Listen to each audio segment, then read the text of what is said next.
2025 సంవత్సరంలో తెలుగు రాష్ట్రాలకు భయానకమైన ఏడాదిగా మారింది. 2025లో తెలుగు రాష్ట్రాల్లోని విషాదాలు, అరిష్టాలపైన చర్చిద్దాం. మనకు అందుబాటులో ఉన్నారు వలుకుల శివశంకర్ గారు, ఇంటర్నేషనల్ శారదాపీఠం పీఠాధిపతులు, ఇక రాధాకృష్ణ శర్మ గారు వాస్తు జ్యోతిష పండితులు వరంగల్ నుంచి, ఇక మరికొద్దిసేపట్లో జాయిన్ అవుతారు నమిలిగొండ రాజేశ్వర శర్మ ప్రధాన అర్చకులు వేములవాడ దేవాలయం నుంచి. అందరికీ నమస్కారం అండి. ముందుగా రాధాకృష్ణ శర్మ గారు, మీరు చెప్పండి, 2025 సంవత్సరంలో ఎన్నడూ లేని విధంగా వర్షాలు కురిశాయి. తెలుగు రాష్ట్రాలకు భయానకమైన ఏడాదిగా మారిపోయింది. సహజ విపత్తులు, రోడ్డు ప్రమాదాలు, పారిశ్రామిక విస్ఫోటాలు, మానవ సృష్టి ఆపదలు కలిసి వందలాది జీవితాలను బలిగొన్నాయి. అసలు ఏంటి ఈ అరిష్టాలు? ఈ అరిష్టాలని ముందుగానే మనం జ్యోతిష శాస్త్రం ప్రకారం ఇలాంటి ప్రమాదాలను ముందే కనిపెట్టలేమా? రాధాకృష్ణ శర్మ గారు. అయ్యా చక్రి గారు నమస్కారం. నా పేరు రాధాకృష్ణ శర్మ అండి. నేను జ్యోతిష వాస్తు పండితుడిని.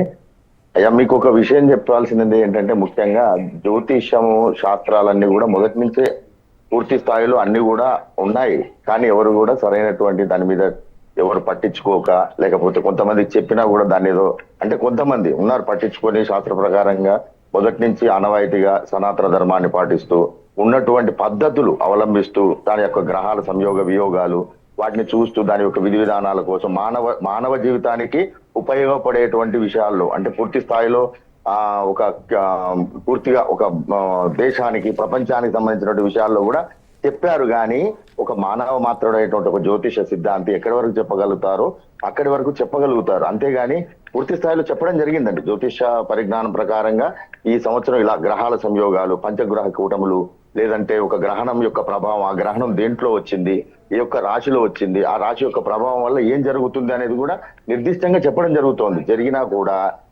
కొన్ని చెప్పినప్పటికీ కూడా అవి మనం ఏదైనా ఆపడానికి, దానికి ప్రత్యామ్నాయ మార్గాలు చెప్పడానికి ఇలా జరుగుతాయి అని చెప్పగలుగుతారు. కానీ ఒక జ్యోతిష సిద్ధాంతి దాంట్లో ఉన్నటువంటి శాస్త్ర విధానాన్ని తీసుకొని చెప్పడానికి ఇది ఉంది. కానీ మనం ఇందాక మధు గారు అన్నట్టుగా అదేదో జాతకులకు జ్యోతిష్యం చెప్పేటువంటి వారికి వీళ్ళు అసలు ఇది కాదా, చెప్పొచ్చు కదా అంటే, ఏమండి ఇఫ్ యూ డోంట్ మైండ్ మీరు ఏమనుకోవద్దు చక్రి గారు, చెప్పండి. అయితే ఇప్పుడు వారు చెప్పినటువంటి మాట ఎట్లా ఉందంటే, అంటే ప్రయాణం చేసేటువంటి వారికి ప్రమాదాలు జరుగుతాయండి. 100% ప్రమాదాలు జరుగుతున్నాయి. ఎందుకు అంటే ఈ గ్రహణ సంయోగ వియోగాలు జరుగుతా ఉన్నాయి, ఫలానా రాశిలోకి ఇలా వస్తున్నది అనేటువంటి విధి విధానాల్లో చెప్తున్నారు. మన పంచగ్రహ కూటములు కానీ, మన గ్రహణం జరిగినటువంటి ఆ వినాయక చవితి నిమజ్జనానికి ముందుగా వచ్చేటువంటి గ్రహణ సూచనలు కానీ ఇలా జరుగుతున్నాయని క్లియర్ గా చెప్పినప్పుడు ఆ విధి విధానాలు ఏమేమి జరుగుతాయి, ప్రకృతి వైపరీత్యాలు కానీ ప్రమాదాలు కానీ జరుగుతాయి అని చెప్పడం జరిగింది. కానీ ప్రమాదాలకు బస్సులో ప్రయాణించే వాళ్ళ, లేకపోతే దాన్ని విధి విధానంగా నిర్దిష్టమైనటువంటి విధి విధానంలో ఎవరు కూడా ఎంతవరకు అది సాధ్యపడేటువంటి విషయము కాదు. ఇలా జరుగుతుంది అన్నప్పుడు కొద్దిగా జాగ్రత్త వహించడాలు అలాంటివి జరుగుతాయి. అంతకంటే వేరే ఉద్దేశం ఏముంటుంది చెప్పండి, మీరు చెప్పండి చక్రి గారు. అంటే రాధాకృష్ణ గారు, ఇక్కడ మెయిన్ కాన్సెప్ట్ ఏంటంటే, అడిగినా అడగపోయినా కూడా కొంతమంది జ్యోతిష్యులు సోషల్ మీడియా వేదికగా కూడా ఈ సినిమా హిట్ అవుతుంది, ఈ సినిమా ఫ్లాప్ అవుతుంది అని జ్యోతిషం ప్రకారం చెప్తున్నాం, పలానా సెలబ్రిటీ వాళ్ళు విడాకులు తీసుకునే అవకాశం ఉంది అని మునుముందే చెప్పి హెచ్చరించేటువంటి జ్యోతిష్యుల్ని మనం ప్రతిరోజు మనం టీవీలో చూస్తున్నాం. కానీ ఇలాంటి విపత్తులు, ఇలాంటి ఘోర ప్రమాదాలు, విమాన ప్రమాదాలు, ఇలాంటి భారీ వర్షాలు, ఇలాంటి విస్ఫోటాలు, భారీ అగ్ని ప్రమాదాలు జరిగేటప్పుడు ఇలాంటివి ఉన్నాయని ముందే ఎందుకు హెచ్చరించలేకపోతున్నారు అని మా కొలికి మధు ప్రశ్నించడం జరిగింది. అయితే అండి చెప్పారండి దీని విషయంలో, మీరు చక్రి గారు దీని విషయంలో చెప్పడం జరిగింది. గ్రహణాలు వచ్చినప్పుడు కూడా కొన్ని ప్రకృతి వైపరీత్యాలు జరుగుతాయి, గ్రహ కూటములు జరిగినప్పుడు కొన్ని అనవసరమైనటువంటి అంటే కొన్ని సంఘటనలు, ఊహించినటువంటి సంఘటనలు జరుగుతూ ఉంటాయి అని క్లియర్ గా చెప్పడం జరుగుతుంది. ప్రతి ఒక్క సిద్ధాంతి దాన్ని అవలంబించేటువంటి విధి విధానాల్లో, జ్యోతిష సిద్ధాంతంలో ఉన్నటువంటి విధానాల్ని, అక్కడ గ్రహాల సంయోగ వియోగాల్ని, గ్రహణ కూటములు యొక్క అంటే గ్రహ కూటాలు ఎలా ఉన్నాయి అనేది కూడా క్లియర్ గా చెప్పడం జరుగుతూ ఉంది.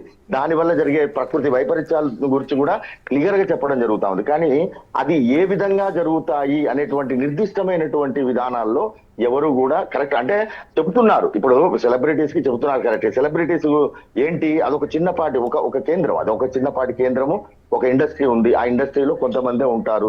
ఆ ఇండస్ట్రీకి సంబంధించినట్టు దాంట్లో ఈ ఇండస్ట్రీలో ఇలా జరుగుతుంది అని చెప్పొచ్చు. కానీ ప్రపంచ వ్యాప్తంగా ఉండేటువంటి విధానాల్లో ఈ స్థానాల్లో ఇక్కడ జరుగుతాయి అనేది కేంద్రీకరించి చెప్పడం అనేటువంటిది, ఇలా జరుగుతాయి అనేటువంటిది సిద్ధాంతిగా లేకపోతే ఒక జ్యోతిష పరిజ్ఞానవేత్తగా చెప్పగలుగుతారు. అంతేగాని వాహన ప్రమాదాలు అన్నారు, ఆ వాహనాలు ఏమొస్తాయండి, 2 వీలర్స్ రావచ్చు, 4 వీలర్స్ రావచ్చు, ట్రైన్స్ రావచ్చు, లేదంటే ఇంక ఇతరత్ర వ్యవహారాలు ఎన్నో జరగవచ్చు. అంతేగాని ఫలానా జరుగుతా ఫస్ట్ చెప్పడం జరుగుతుంది. వాస్తవంగా గ్రహణ కూటాలు ఇవి జరిగినప్పుడు, గ్రహణాలు వచ్చినప్పుడు, గ్రహ కూటములు జరిగినప్పుడు కూడా చెప్పడం జరుగుతాం. చక్రి గారు 100% చెప్తున్నారు. అయితే ఈ సెలబ్రిటీస్ ఏమండి, ఒక జ్యోతిష సిద్ధాంతి గాని ఎవరైనా వారిని సంప్రదించేవారు, వారితో మిళితమైనటువంటి వారికి తప్పనిసరిగా సూచనలు ఇవ్వడం జరుగుతుంది. అది ఏంటంటే అక్కడి వరకు ఆ స్థానం వరకు క్లియర్ గా, కానీ మిగతా విషయాల్లో పూర్తిగా చెప్తున్నారండి. పూర్తిగా ఇలా జరగబోతోంది, రేపు వచ్చే గ్రహణానికి ఈ ప్రభావం ఉంటుంది, ఈ రాశుల వాళ్లకు దాని యొక్క ఏ నక్షత్రంలో ఏదో దేంట్లో వచ్చిందో చెప్పి దాన్ని బట్టి ఆ గ్రహణాలు ఈ రాశుల వాళ్ళకి ఇలా ఉంటాయి అనేటువంటి చెప్పడం జరుగుతూ ఉన్నది కదా, మనం చూస్తూ ఉన్నాం. లో ఉన్నటువంటి వాస్తవానికి మనం చూస్తున్నాం 2012లో ఒక కలియుగాంతం వస్తుంది అని భయభ్రాంతకు గురైనటువంటి విషయం తెలిసిందే. మరియు అప్పుడు జరిగిన ఒక ఒక క్యాలెండర్, ఆ క్యాలెండర్ అంతటితో ఆగిపోయింది. ఇక యుగాంతం అక్కడే అని అన్నారు. ఆ అంతటితో ఆగిపోయింది. కానీ అక్కడి నుంచి ప్రారంభమైందండి. 2012 నుంచి కూడా ప్రారంభమై ఒక విపత్తులు విపరీతంగా జరుగుతా ఉన్నాయి. ఆ తర్వాత వరదలు, ఊహించినటువంటి ప్రమాదాలు ఎన్నో జరుగుతా ఉన్నాయండి. చక్రి గారు, ఇక నుంచి ఏ విధంగా ఉండే అవకాశం ఉందంటారు?